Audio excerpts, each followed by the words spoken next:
5 to 10% of these companies think completely differently than the other 90%. They're going to crush their competitors. What is the difference between a company that wins and a company that fails? Comes down to one simple question. Did you build the right thing for the right people at the right time? Most founders don't lose because they lack ambition. They lose because they scale too early, chase the wrong customers, or never truly find product market fit.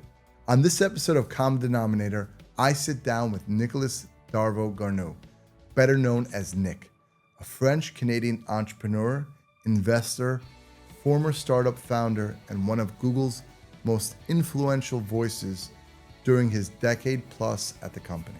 Nick isn't just someone who studies success, he's lived it.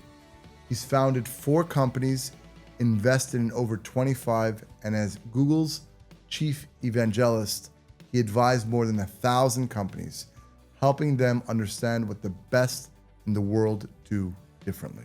In this episode, Nick breaks down the core patterns behind companies that dominate, why purpose beats profit, why alignment requires a North Star metric a 5-year-old can understand, and why moving faster than your competition might be the only real advantage left in the age of AI. I struggle with that as an entrepreneur. It's very hard. You think you've got a solution to a problem. Sometimes the problem doesn't exist. Sometimes your solution isn't good enough. 10% of customers in an industry drive 90% of the profitability. Most companies, if you ask 100 employees what are you trying to accomplish, 99% will not get what the CEO is hoping. If you've ever wondered what separates world-class founders from everyone else, why 2 companies with the same product can end up in completely different places, this conversation is your blueprint. Hi, Nick. Welcome to Common Denominator. Hey, I'm really thrilled to be here. It's really an honor to have you because I always think about, I'm a real estate guy myself, but what is it that makes companies do well? And what is it that makes companies actually not do well, fail? And so you've invested in, I guess, over 25 different companies, I guess in the digital space. And what would you say is the common theme for companies that actually do well? And what is that metric for you? Yeah, it's really interesting. So I've invested, to your point, in a number of companies. I started 4 of my own companies, and I've advised, when I was Google's Chief Evangelist, over 1,000 companies. And so obviously the secrets to startup success are quite different than larger company success. But for startups, I think the most important thing is just having product market fit, right? You need to really spend the time to figure out exactly what it is that you're building, what problem it's trying to solve, and only scale that when you really start to crack that nut, right? And many companies struggle with that. I struggle with that as an entrepreneur. It's very hard. You think you've got a solution to a problem. Sometimes the problem doesn't exist. Sometimes your solution isn't good enough. And then you start investing in marketing before you really found exactly what the right solution is. So companies who do really well really crack that first. And then once you crack that, if you're a startup, you need to learn how to really blitz scale, right? I mean, Reid Hoffman has got a great book about this. How do you go from 0 to 10 to 50 million to 100 million as quickly as possible, and ideally as profitably as possible? Because once you find product market fit, there's going to be 10 people behind you, nipping at your heels. So how do you really start to understand customers? How do you start to understand which customers are really valuable? And you don't think about just averages, right? And this is one of the greatest secrets as well of some of the best companies in the world, right? If 10% of customers in an industry drive 90% of the profitability, like, do you know who they are? Do you know what they eat for breakfast? Do you know how to find more people like that? And so a startup that can really get a good product market fit early on and understands who the most valuable customers are going to be really early on and focuses on creating a product for that audience and then acquires a lot of customers like that is much more likely to win than somebody who designs a product that's okay, doesn't get good product market fit, and then acquires a whole bunch of customers who are very likely to churn 6 months later. There's always pressure, right? So not everybody has unlimited funds, and you have a startup, right? So what's actually happening? So I think of always like the quarterback. Is there a type of quarterback that's the founder that you could say at this point, this guy's going to do it? And what are the top three character traits you look for in the guy that's at the helm? Yeah, and again, I was a founder a number of times, and I certainly didn't do all of those things right. And I've learned a lot from extraordinary founders that I've was able to meet at Google. I think the three are the first is really understanding and being able to communicate the story of the purpose, right? Like, why is this company there? Why does somebody come work for you? How do you attract the absolute best? So, people are really attracted to companies who can have an extraordinary purpose like that. So SpaceX is an example, right? I mean, is SpaceX going to go to Mars in the next, 20 years? I don't know, but it's a great story, right? In the meantime, they are building satellites for, internet. But if that's what the story was, hey, come and build satellites so that, we can have better internet, I'm not sure the best engineers in the world would line up to go to SpaceX. So, Elon, with all of his positives and negatives, certainly is an extraordinary entrepreneur at building a purpose for his company. So that's one thing. So that's really talent attraction, right? The second thing is being able to align people. One of the big surprising things, and again at Google, I was able to advise over 1,000 companies in 5 years as chief evangelist, and I would ask the CEO, like, what are you trying to do? And they would say X, Y, Z, and I would ask the CMO, well, what are you trying to do? And the CFO, what are you trying to do? And 95% of the time, they were working at cross purposes. Like, the CMO wasn't investing money on Google in a way that made sense to the CEO all the time. The metrics didn't match. So the second thing that's really important is really complete alignment. Like, again, going back to SpaceX, right? SpaceX is the cost per ton of stuff in space, right? We need to lower that every single day. And so that's crystal, right? You know what you're trying to do. Most companies, if you ask, 100 employees, what are you trying to accomplish? 99% will not get what the CEO was hoping they would say. So I think that's really critical. And then number three is operating cadence. Can you move? Like, how fast can you move, right? And so if you take two companies who are the exact same place today, and you have the exact same product, the exact same brand, the exact same cost structure, but one moves 20% faster than the other, that one's going to win, right? And that's not just for startups, that's, I think, for every company in the world. So I call this getting better at getting better. How fast can you improve your business, and how good are your systems of improvement in order so that, every single day you're 0.1% better, which if you compound that out, right, that's like a 25% improvement a year. So those three things, right? Purpose, alignment, and intensity and velocity, I think are really key, certainly for startups, but I would also argue for companies of any size. And it's amazing because I was telling a friend of mine the other day about storytelling, about the purpose. And I used that exact example. I don't believe, it sounds good, that Elon's going to go to SpaceX, is going to go to Mars. It's pretty far-fetched. But in the meantime, not only top talent, but if you tell a story, but he was able to raise as a private individual, I think between all his companies, somewhere over $100 billion between grants and low interest loans from the government. So that skill set, can someone who doesn't have the ability to tell the story, can they learn that as a founder? Yeah. So I've seen, again, advising all these different people and doing it myself, I've seen extraordinary storytellers all the way to, quite bad. And I would argue I wasn't that good myself, 10 years ago. But at Google, I learned to become a much better storyteller. And the secret to me was, and if you look at some of the best storytellers in the world, like Steve Jobs, for example, is another good example, they don't make stuff up on the fly. Like, they have stories that they've really thought through very carefully, and they reuse them over and over again, year after year after year. So I used to think that the way to, be in the world of business and to appear smarter was to kind of craft stories that are very customized for every situation. But after advising 1,000 companies, I would go into these meetings and I had like pre-packaged stories in my head of like 30 things I could talk about. And I would reuse them with every CEO. And the stories were so much better. So a lot of this is just being willing to like remove your ego from the equation a little bit, right?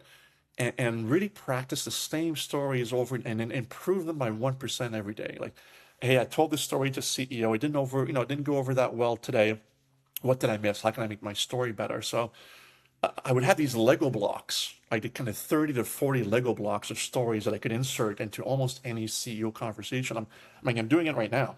Like I've got these ideas and I'm plugging them in, right?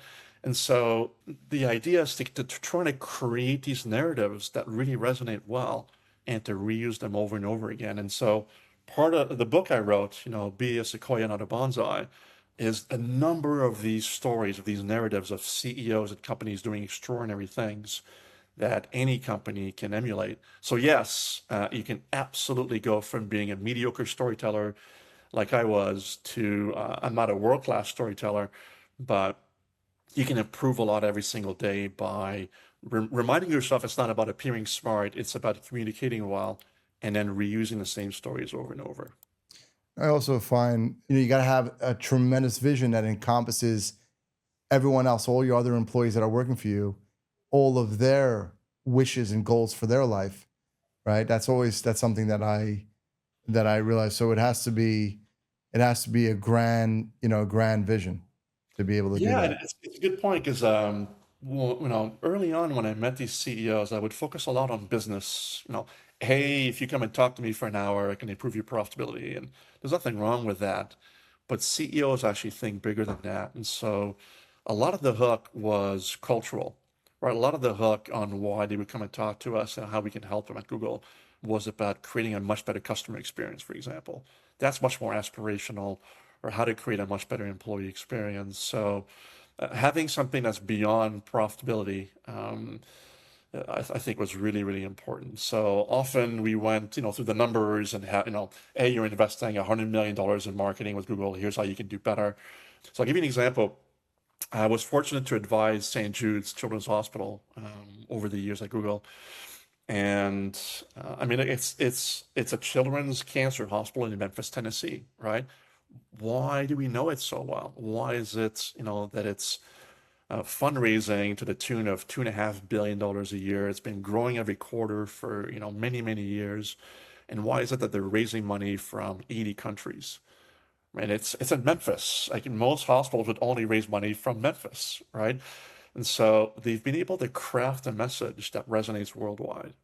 And so not only is it because they were helping children, not only is it because it's free, the family can actually go there for free as well. The care is free for life, and it's funding a very high percentage of the children's cancer research worldwide.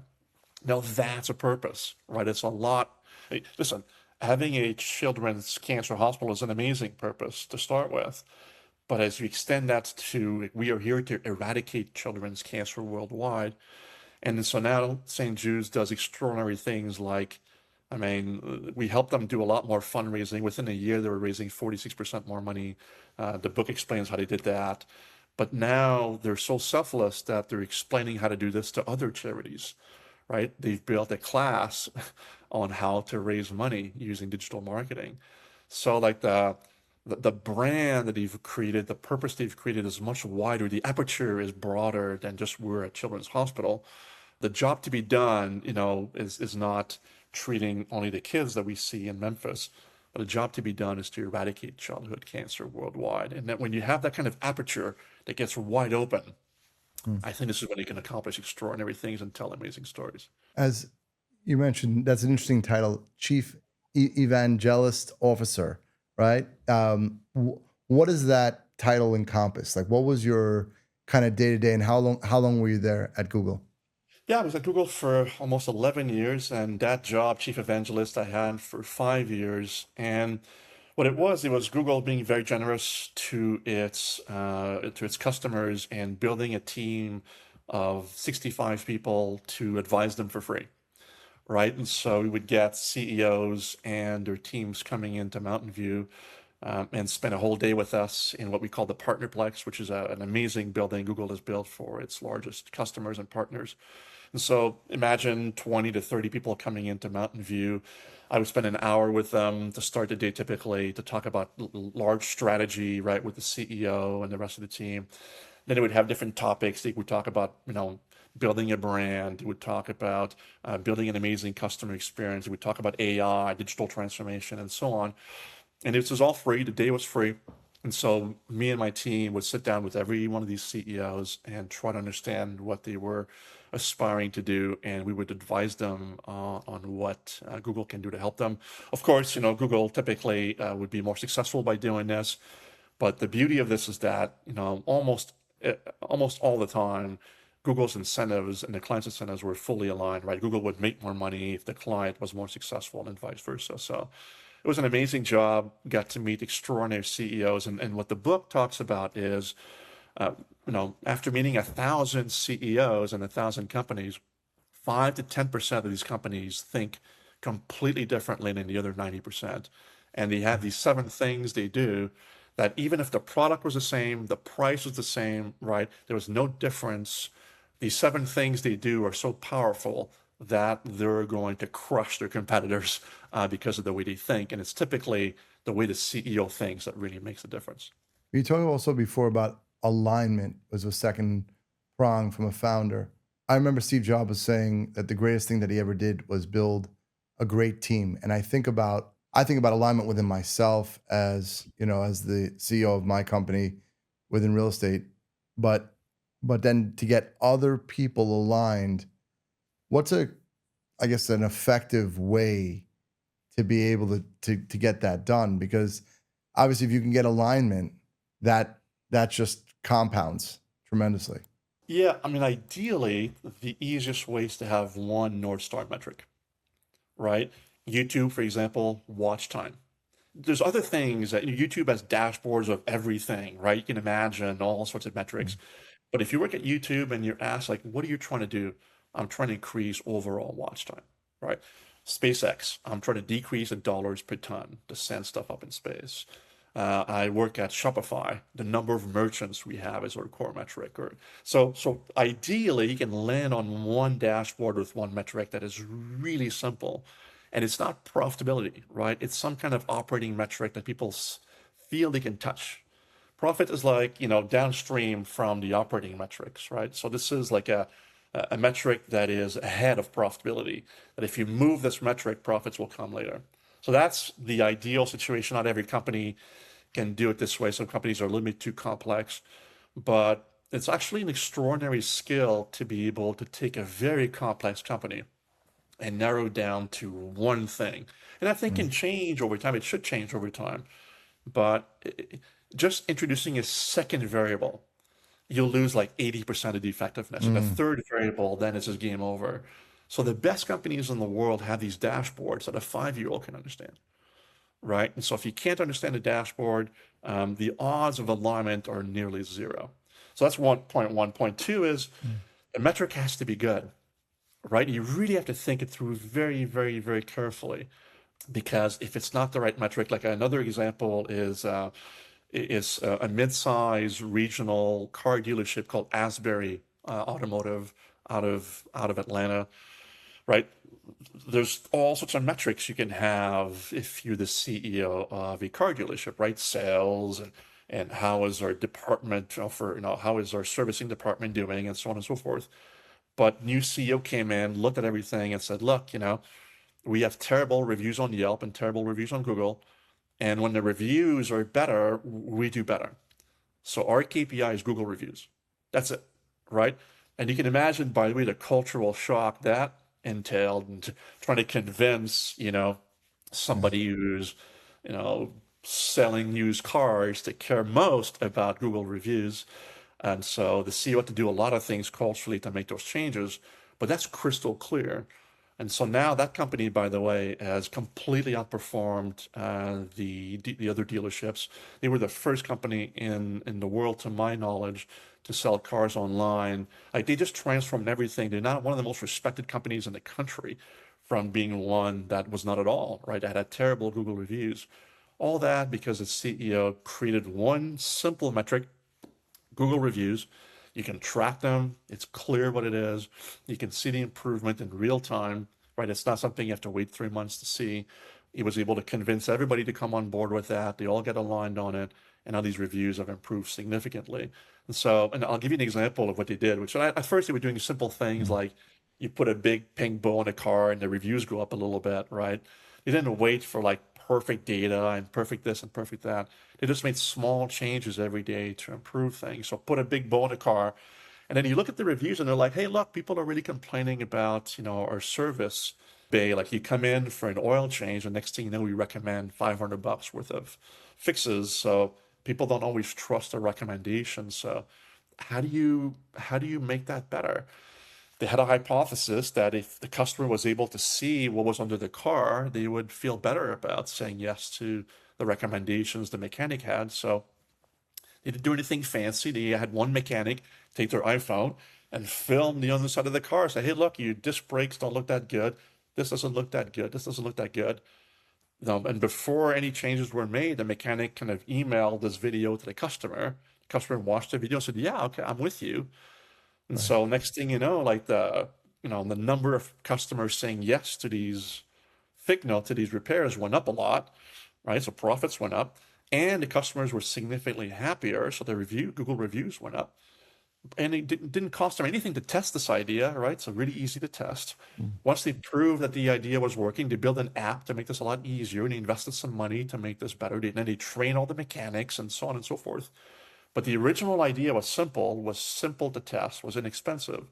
So this whole idea of continuously improving, where you align with a simple metric, Google reviews, and then you get all these ideas to improve them, and you find the simplest way to test these ideas, and then only when they're successful do you invest money in scaling them. Most companies do the opposite.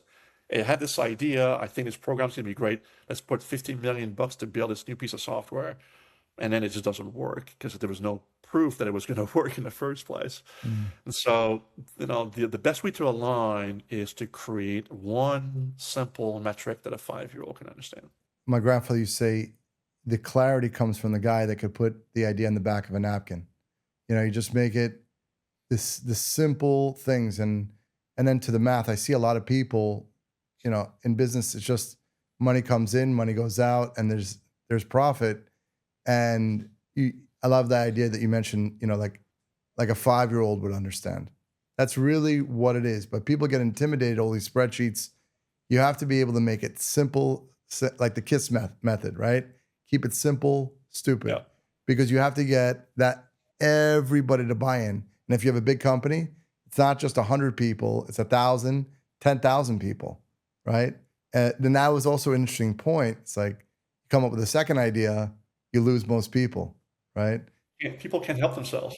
We have to have all the metrics. It's like, what's the Yeah. one metric that drives the most value? And then you just start there, and then eventually you can add some more. But yeah, it's got to be super simple. And then the other trick is many companies that move really quickly and excel understand that you can't get everybody on board to make all these changes. So they create centralized growth teams, right? Like a multidisciplinary team whose full-time job is to look at the company and find ways to improve it. So if you look at enterprise rent-a-car, for example, there's a team that sends out surveys to customers, and they respond to these surveys. And so they have this data coming in, and not quite in real time, but in close to real time, that tells them how happy customers are across their 8,000 different branches, right? And so you can imagine, in the branch in this part of Miami, here's a net promoter score, right? It's this, and it's going up by 15%. Or in this part of West Palm Beach, that branch, the promoter score is going down by 30%. Like, so you have this kind of detective system that tells you, one, we have a simple metric, it's fully aligned, right? Because net promoter score is enterprise rent-a-car's main metric. But then you have a system around it that can make sure that you understand what's happening with the metric every day. So they have and it's very detailed. Like every single one of their 8,000 branches, they know. Actually, they know not only at the branch level, but if there's like 5 service reps inside the branch, they know at the service rep level, right, what the net promoter score is. So you get 40,000 pieces of data every single day for every service rep coming in. So like imagine just having the data. Most companies don't have this data. They don't really know. They see the revenues and the profits, but they don't see what's happening, operationally, right? So now you get all this data coming in and you see the change every single day of this data. So you can pinpoint this branch is crushing it and improving a lot, and this branch is not crushing it. The team makes a bunch of phone calls and says, hey, look, your net promoter score is up by 30% in the last 2 months. What the heck are you doing? Well, Mm. we're giving people free water in the shuttle from the airport to the car because it's super hot right now in Florida. That's it. You know nothing else? We're doing nothing else. Okay, well, let's call 6 other branches that test this idea for 3 months, see if it makes any sense. They make the call, the branches try it. They see if the net promoter score goes up in these other branches. They analyze the cost of doing this. They do the math and they're like, this is a no-brainer. They present this to the 8,000 branches and say, you don't have to do this, but we highly recommend that you do, right? Because it really improves. So like this, the system to improve the company is brilliant, right? And the Yeah. CEO can go on vacation for a year, the company will get better. And so not enough companies have these systems in place to, one, what's the one metric, right? 2, do we have a team that is gathering data on this stuff and looking to see how we can improve? 3, do we have a system to understand what the hypotheses are to improve this number? 4, can we test this really quickly and expensively? And 5, can we scale this only when the tests have been proven to be correct? So this whole idea of, like, I call this getting better at getting better. There's a whole chapter in the book about this.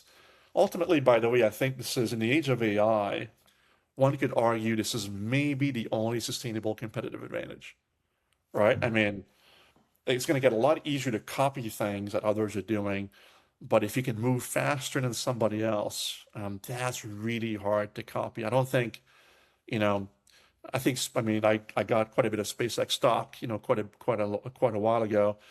I'm not selling at the IPO, right? I don't think this thing is going away because it moves so quickly. And so, what's the competitive advantage of SpaceX? Is it its rockets? Is it this? Is it that? No, it just moves really, really quickly. Other companies in the space like Boeing, move at glacial speed compared to it. So I think that's going to be very hard to lose as a competitive edge. At a $1.5 trillion valuation, maybe. Yeah, it's crazy. All of a sudden, we got to the trillions as far as valuations and market Yeah, caps. yeah. It's funny. I Right. don't even look at it. I don't even know the valuation. I just Yeah. have a 15-year horizon on this, and I Yeah. think assuming we have 50 times more stuff in space 10, 20 years from now, I think SpaceX will still have, a very high market share of that. And so, Yeah. yeah, I haven't sold any Tesla stock. I haven't sold any Google stock in a long time. Google is surprisingly for a large company moves extraordinarily quickly. They've proven it, with the latest. They kind of messed up the early stages of Gen AI, right? I mean, they invented it and kind of let it go. But now I think Google is moving at an extraordinary speed, and not only is caught up, OpenAI, but it's arguably past it. And so, yeah, I'm not selling Google stock either. What would you say is the greatest lesson for the companies that you invested in, where obviously you only invested in them originally because you thought that they'd be successful? What was the key lesson that you learned? So like, okay, I invest in these, and then these companies did not make it. What was the lesson that you learned? Yeah, listen, including my own companies, because not all of them made it. I think timing is really key. My first company was a music download company in 1996, right? I mean, Yeah. it took 4 minutes to download a song. We didn't have all the songs because the record labels were very difficult to license from, and we didn't want to do illegal, music downloads. So if you came to my site, imx.com in 1998, we'd have 300,000 songs, very few of which you've ever heard of. And it cost you $1 to download one, and it would take you 5 minutes. So that's Hmm. not a great customer experience. We were quite early. Eventually, we got a lot of music from the record labels. but we were 5, 6 years ahead of the market here. So I think that's one, and a lot of it is luck. Some of it is just kind of thinking through what the customer experience is going to be like now versus a year versus 2 years from now. So we overestimated how quickly this would move. And the second one is just product market fit. Like it's if most companies never find it, right? So one of the hypotheses there, and this is happening more and more in the venture capital world, and happening more and more with new founders who are smarter than I was, is you actually don't raise money until you found it, right? When I was an entrepreneur, like certainly the first company, I mean, just starting a website, I mean, having an internet line coming into your offices was $3,000 a month. We couldn't take credit cards online. The cost to start a company were so heavy that unless you were willing to, put up $1 million of your own money, you really couldn't. But now with all of this vibe coding stuff, with all of the amazing tools, there's no reason why you should raise any money until you've found product market fit. So, if I had to advise entrepreneurs and angel investors, maybe give, a first check of $25,000 to a young entrepreneur just to make sure they can eat, right, for 6 months, and then have them focus on one thing and one thing only. Just rev your product until there's a real signal that is starting not only to get positive reviews, that's interesting, but I think you really see product market fit when you start to see some virality, right? Like your product is being recommended to others. Once you start having recommendations of your product, and you can engineer some of that inside the product, right? I mean, hey, if you can create virality inside, a loop inside the product, great. But even if you don't have that, you're seeing customers come in that are coming from customers that were there first. That's a sign that you've got something important. So I think, timing was very, very tough to get right. And even if you get the timing right, getting the exact product that really resonates with on a B2B side with the businesses, on a B2C side with consumers is hard. And then after that, the third leg of the stool is scaling, right? You can have the timing right, you can have the product market fit right. And then, as I mentioned before, as soon as you start and as soon as it's known that you've raised a couple $1 million, then the piranhas are after you, right? You're going to have 5 to 10 competitors. So you need to move the fastest. And here, I think the biggest mistake entrepreneurs make, and it's a really important part of the book, is they don't understand the difference between an average customer and an amazing customer. In the mobile gaming business, for example, for many companies, 0.5% of customers drive 90% of the revenues. If you get that intellectually, that's great. But if you can identify those customers really early on and acquire more like that. So I'll give you an example from the book. I worked with a car insurance company. And this car insurance company obviously wants to acquire customers, right? But the customers that a car insurance company wants to acquire are ones who are going to stick around for a long time and not crash their car. So can you do that? Can you figure out how to acquire customers who don't crash their car and stick around? And so the answer is yes, right? You can build a forecasting model, a predictive model with AI, and then brand new driver comes in. Never seen this driver before. They come in, they fill out all the forms, right, to become a customer. So you get to see where they live. You get to see, kind of how much money they have. You get to see their credit score. I mean, all of this is legal, right? You know their gender, you know their age, you know the car they drive, you know the driving, you know a whole bunch of stuff. And you use this to predict risk. And so typically this is done by humans, and you can use AI to even improve these models. So you can actually give every single customer, a rating from 1 to 10. Like 1 is, wow, this customer is never going anywhere and never crashing their car. We're going to make $100,000. And 10 is, this customer will crash their car 6 times and then will leave us and we'll lose $100,000. So that's doable, right? It's not perfect, but it's doable. And then once you acquire a customer, you can feed this back to Facebook and Google. So somebody clicks on a Facebook ad or a Google ad, they come to your website, they fill out the form, you run them through this predictive model, and you say, Nick is going to be, worth $100,000 because he's a good driver. You send this number back to Facebook and Google and you say, hey, thank you for sending us, click number 53556. We are going to make $100,000. Comparatively, the next click you send us, hey, this particular customer is minus $100,000, and so on, right? So for every customer that you get, you send back to Google and Facebook how much money you think you're going to make. And then through the extraordinary AI that Google and Facebook and others have built, they start to be able to predict before somebody clicks on an ad if they're going to be a good customer for you or not. So if you do this right, next thing you know, you can reduce the number of bad drivers by like the 60 to 90%. And so this customer, this car insurance company that I work with was able to quadruple its profitability by doing this. And so, one of the big insights of starting a company, this also applies to a company of any size, is that 10% of customers typically drive 80 to 90% of profits. And if the CEO and the CFO and the CMO only look at the revenue and profit every day, right? Hey, today we sold $1 million worth of stuff and we made $100,000. If you don't dig into the customer data, like you'll never understand that some customers are extraordinarily valuable and some customers lose you money. And my estimate from these 1,000 meetings is that fewer than 25% of CEOs know their profit density, like what percentage of customers drive 80% of profits. And of these 25%, fewer than 25% really understands who these customers are and what they eat for breakfast. And then within that, fewer than 5% of those actually have an active customer acquisition strategy to acquire customers like that, right? And so from the get-go, right, as a startup, you're like, hey, I'm not trying to acquire customers. What I'm trying to do is I'm trying to acquire good customers. And I'll leave the customers are going to churn for the others. They're going to waste money in marketing and then deal with churn and all sorts of problems.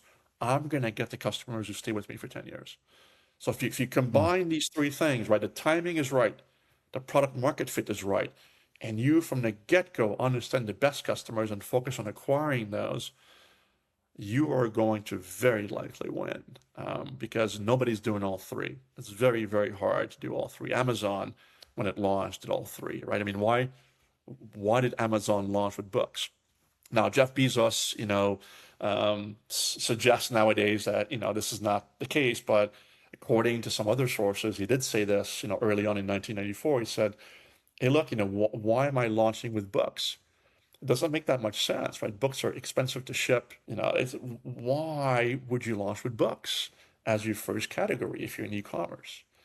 And so the answer is because customers who buy books, customers who buy a lot of books, buy a lot of everything. It's the easiest way for me to know how much money you've got, right? And so if I imagine I launch with books, right, and I acquire a whole bunch of customers who buy a ton of books.